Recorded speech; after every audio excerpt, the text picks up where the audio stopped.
दोस्तों मध्य प्रदेश के आउटसोर्स कर्मचारियों के लिए एक और नया आदेश आया है। जी हां, एरियर को लेकर जैसा कि आप सभी लोग जानते हैं कि एरियर को लेकर एक के बाद एक जिलों का आदेश आ रहा है, विभागों का आधार आ जा रहा है और कंपनियों का भी आ रहा है। तो साथियों, आज एक नई कंपनी, एक नए विभाग ने आदेश जारी किया है जिसमें स्पष्ट 11 माह के एरियर को देने की बात कही है और इसमें डेडलाइन भी जारी की है। अब इसमें इस आदेश में अलग से क्या बात है तो वो मैं आपको बता दूं। एक बहुत बड़ी समस्या है, जैसा कि आप सभी लोग जानते हैं कि पुरानी कंपनियां भग गई हैं, बदल गई हैं, नई कंपनियां आ गई हैं। तो अब एरियर का पैसा कौन देगा, इस आदेश में वो भी खुलासा कर दिया गया है कि भैया एरियर का पैसा पहले वाली कंपनी देगी या अभी जो वर्तमान में कंपनी है ये देगी। तो इस आदेश में वो भी स्पष्टीकरण दे दिया गया है। साथियों, कंपनियों को एक और समस्या जा रही है कि जैसे अगर एरियर की राशि देते हैं तो जो आपका पीएफ का पैसा होता है उसकी जो पेनाल्टी लगेगी, क्योंकि 11 माह की बात है, उसकी जो पेनाल्टी लगना है, तो कंपनी ने विभाग से पूछा है कि भैया ये पैसा पेनाल्टी का कौन देगा, सरकार देगी, श्रम विभाग देगा या फिर कंपनी देगी, इसका भी स्पष्टीकरण कर दो। तो इस आदेश में ये सब डिटेल्स लिखी हुई है। ये आदेश सबसे अलग है और बहुत ही महत्वपूर्ण है। सबसे बड़ी बात, नई कंपनी का आदेश है, नए विभाग का आदेश है। कहीं ऐसा तो नहीं कि आपकी कंपनी का ही ये आदेश हो। तो इस वीडियो को पूरा देखिएगा, क्योंकि बहुत से कर्मचारी कमेंट करते कि हमारी कंपनी का नहीं आया। तो देख लेना भैया, कहीं आपकी कंपनी का ये आदेश ये आ गया हो। तो चलिए शुरू करते हैं वीडियो को, आपको एक एक डिटेल्स बताते हैं। वीडियो को लाइक और इतना शेयर कीजिए कि ये वीडियो हर एक कर्मचारी तक पहुंच जाए। साथियों, अगर चैनल को नहीं किया सब्सक्राइब तो सब्सक्राइब कर लेना, बेल आइकन घंटे को जरूर दबा लेना ताकि हर अपडेट आपको सबसे पहले मिल सके। और यदि आप चाहते हैं कि ऑल इंडिया आउटसोर्स कर्मचारियों की खबरें सबसे पहले आपको मिले तो आपको इस फेसबुक पेज को ध्यान से फॉलो कर लेना है। यहाँ पर कोई भी खबर आती है सबसे पहले अपडेट हो जाती है। वीडियो बनाने में थोड़ा सा समय लग जाता है। और साथियों, एक समस्या और है, बहुत से कर्मचारी कहते हैं कि कोई भी आदेश आते हैं उसकी पीडीएफ हमें चाहिए। तो अगर आपको सबसे पहले पीडीएफ पानी है तो हमारे टेलीग्राम चैनल और व्हाट्सएप ग्रुप चैनल को तो ज्वाइन करना बिल्कुल मत भूलिएगा, क्योंकि वहां पर कोई भी आदेश आते हैं सबसे पहले वहां पर पीडीएफ उसकी डाल दी जाती है ताकि आपको सबसे पहले मिल सके। दोनों की लिंक इसी वीडियो को डिस्क्रिप्शन में है, फेसबुक की लिंक, पेज की भी लिंक इसी वीडियो को डिस्क्रिप्शन में, जाके सबको फॉलो कर लीजिए, ज्वाइन कर लीजिए ताकि आप हमेशा हर खबर से सबसे पहले हो सकें अपडेट। तो चलिए शुरू करते हैं, वीडियो को बताते हैं आपको पूरी जानकारी। दोस्तों, यहाँ पर सामने देख सकते हैं ये आदेश आया हुआ है, इसमें बहुत कुछ स्पष्ट लिखा हुआ है। चलिए बताते हैं कहाँ का आदेश है, क्या कुछ है। तो यहाँ पर आप देख सकते हैं स्पष्ट लिखा हुआ है, कार्यालय मुख्य अभियंता उज्जैन क्षेत्र मध्य प्रदेश पश्चिम क्षेत्र विद्युत वितरण कंपनी लिमिटेड। साथियों, ये आदेश आया है 16 मई 2025 को। यहाँ पर स्पष्ट आप देख सकते हैं 16 मई 2025 का ये आदेश है। यहाँ पर दोस्तों आपको बता दें कि यहाँ पर 7 जिलों को जो है शामिल किया गया है। उज्जैन को, देवास को, शाजापुर, आगर, रतलाम, मंदसौर और नीमच, ये 7 जिले जो हैं यहाँ पर शामिल किए गए हैं। तो ये सातों जिलों के लिए ये आदेश जो है काम करेगा। यहाँ पर आपको बता दें कि अगर आप मध्य प्रदेश पश्चिम क्षेत्र विद्युत वितरण कंपनी लिमिटेड के अंडर पर आते हैं, ये सातों जिलों में से आते हैं, तो फिर आपका एरियर जो है निश्चित है मिलना। चलिए आगे आदेश में क्या कुछ लिखा है वो देख लेते हैं। तो साथियों, यहाँ पर आप देख सकते हैं अधीक्षण यंत्री मध्य प्रदेश पश्चिम क्षेत्र विद्युत वितरण कंपनी लिमिटेड, और यहाँ ये उज्जैन, देवास, शाजापुर, आगर, रतलाम, मंदसौर, नीमच के लिए आदेश है। विषय में क्या कुछ लिखा हुआ है, न्यूनतम वेतन अधिनियम 1948 के अंतर्गत श्रमायुक्त इंदौर द्वारा जारी परिपत्र दिनांक 28 फरवरी 2025 एवं अधिसूचना 6 मार्च 2025 के अनुसार आउटसोर्स श्रमिकों को वेतन प्रदान करने के संबंध में और संदर्भ में। साथियों, तो इस कार्यालय का पत्र क्रमांक था 17 अप्रैल 2025 का, उस संदर्भ में यह आदेश निकला है और 29 अप्रैल 2025 के संदर्भ में ये आदेश जो है निकाला गया है। क्या कुछ लिखा है आदेश में वो देख लेते हैं। उपरोक्त विषयांतर्गत लेख है कि बाह्य स्रोत, यहाँ पर आपको बता दूं बाह्य स्रोत मतलब आउटसोर्स कर्मचारी होते हैं। तो बाह्य स्रोत श्रमिकों को नवीन पुनरीक्षित वेतन अनुसार एरियर भुगतान हेतु निर्देशित किया गया था, जिस संबंध में इस कार्यालय द्वारा संदर्भित पत्र के माध्यम से प्रबंध निदेशक कार्यालय से मार्गदर्शन चाहा गया था।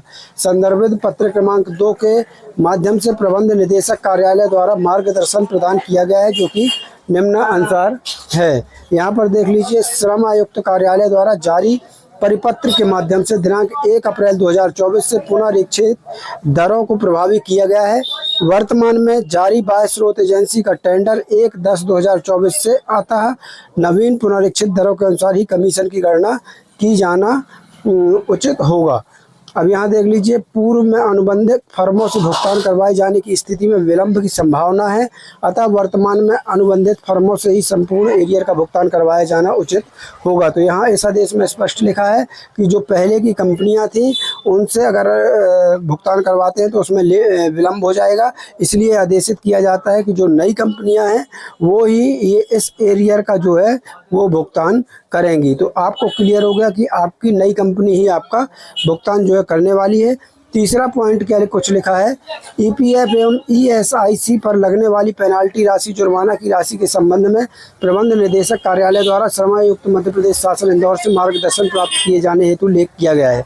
मतलब यहाँ पर जो श्रम आयुक्त मध्य प्रदेश शासन है उनसे अनुरोध किया गया है कि आप स्पष्ट करिए, बताइए हमें कि ये जो पेनाल्टी लगेगी अगर हम एरियर देते हैं और ईपीएफ ईएसआईसी की जो पेनाल्टी लगनी है वो कौन देगा, शासन देगी, श्रम आयुक्त देगा या फिर कंपनी या एजेंसी को देना है। तो इसका उन्होंने स्पष्टीकरण भी यहाँ पर मांगा हुआ है। यहाँ पर अब देख लीजिए आगे क्या कुछ लिखा है, अतः आपको निर्देशित किया जाता है कि उपरोक्त अनुसार प्रबंध निदेशक कार्यालय से प्राप्त मार्गदर्शन अनुसार आपके वित्त कार्यालय अंतर्गत अनुबंधित फर्म को आवश्यक दिशा निर्देश जारी करना सुनिश्चित करें। दोस्तों ये बहुत महत्वपूर्ण आदेश है। यहाँ पर देख सकते हैं दस्तखत है अधीक्षण यंत्री कार्य मुख्य अभियंता का के यहाँ पर दस्तखत है। दोस्तों आपको बता दें 7 जिलों के लिए आदेश जारी हुआ है। दोस्तों इन आदेशों के आने के बाद आपका विचार क्या है, आपको क्या लगता है, क्या अब एरियर का पैसा जो है मिलने वाला है, बहुत जल्द एरियर का पैसा मिल जाएगा, ऐसा आपको लगता है? अगर आपके जो भी विचार है कमेंट बॉक्स में ज़रूर रखिएगा। आपके विचार हमारे लिए बहुत ही महत्वपूर्ण है साथियों, क्योंकि ऐसे आदेश जो है वो पहले भी आए थे लेकिन हमारे ज़्यादातर आउटसोर्स कर्मचारी भाइयों को एरियर की राशि नहीं मिल पाई थी। तो क्या अब ये जो फिर से एक बार आदेश आना चालू हुए हैं, सख्ती के साथ आदेश आ रहे हैं, तो क्या अब जो है एरियर की राशि मिलेगी? आपको क्या लगता है? आप अपने विचार जरूर कमेंट बॉक्स में रखिएगा। आपके विचार हमारे लिए बेहद ही महत्वपूर्ण है साथियों। यहाँ पर हम आपको बताते चलें कि जो एरियर की राशि है वो 3 किस्तों में आपको दी जा सकती है, 2 किस्तों में दी जा सकती है, क्योंकि पूरी एरियर की राशि जो है एक बार में एक मुश्त नहीं दी जा सकती। तो ऐसा हो सकता है कि आपकी एरियर की राशि 2 या 3 किस्तों में आपको दी जाए, या फिर कोई कंपनी एक मुश्त किस्त में भी आपको एरियर की राशि दे सकती है। अब देखते हैं जब एरियर की राशि हमारे बैंक खाते में आएगी तभी हमें पता चलेगा कि हमारे एरियर की राशि एक किस्त में आई है या 2 से 3 किस्तों में। दोस्तों यहाँ पर एक चीज़ और कहना चाहूँगा, जिन भी भाइयों की एरियर की राशि आ गई है वो कमेंट में ज़रूर बताएं कि उनकी कौन सी कंपनी है, कितनी उनकी एरियर की राशि आई हुई है, ताकि दूसरे भी हमारे कर्मचारी भाइयों का हौसला बढ़ सके। जी हाँ साथियों, क्योंकि बहुत से कर्मचारी भाइयों की एरियर की राशि आ चुकी है, एक मुश्त में आई है या 2 मुश्त में आने वाली है, 2 किस्त में आने वाली है या एक किस्त में आ चुकी है, ये भी आप कमेंट बॉक्स में ज़रूर बताइएगा। अगर आपकी एरियर की राशि आई है तो कितनी आई है और कंपनी का नाम क्या है, ज़रूर कमेंट बॉक्स में लिखिएगा। इन आदेशों के बाद एरियर की राशि आने की संभावना ज़्यादा बढ़ चुकी है या नहीं बढ़ चुकी, आपके विचार में क्या है वो भी अपने विचार कमेंट में ज़रूर रखिएगा। ये बहुत ही महत्वपूर्ण आदेश आया था जो आज हमने आपको दिखाने का काम किया है। यहाँ पर 7 जिलों के जो है कर्मचारी भाइयों को यहाँ पर बेनिफिट जो है मिलने वाला है। यहाँ पर देख सकते हैं उज्जैन, देवास, शाजापुर, आगर, रतलाम, मंदसौर और नीमच के हमारे कर्मचारी भाइयों का इससे बहुत बड़ा बेनिफिट मिलने वाला है। चलिए साथियों, आज के लिए बस इतना ही। कल फिर मिलेंगे नई जानकारी के साथ, नए वीडियो के साथ। तब तक के लिए धन्यवाद। जय भारत, जय हिंद।